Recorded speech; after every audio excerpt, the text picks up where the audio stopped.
This is the Lone Crater YouTube. We hope this video helps.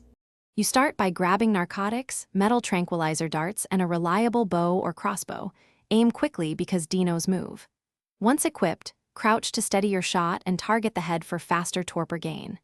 Make sure to position yourself 10-30 meters away so your darts hit without overexposing you. You want consistent hits. If you miss, reposition behind cover and repeat.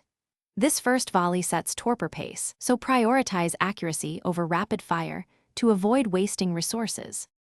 Once done with the initial volley, switch into a rhythm.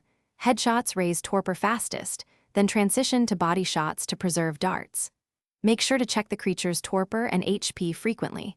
If torpor falls faster than it rises, pause shooting and apply narcotics or a tranquilizer potion. Use a bola or place a simple trap to limit movement while you continue.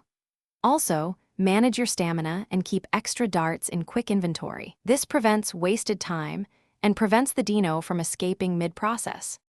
When the torpor bar nears full, switch to careful, precise shots to avoid overkilling or wasting darts. Stop firing once unconscious is assured. Then immediately transfer narcotics and your taming food to the creature's inventory so it won't wake during feeding. If things go wrong and it wakes, retreat to cover, reapply tranks, or use a trap or taming pen to regain control. This minimizes losses. One key troubleshooting tip: if torpor decays too fast, double up on narcotics and reduce time between shots to maintain control. Thanks for watching. Consider subscribing if we helped you.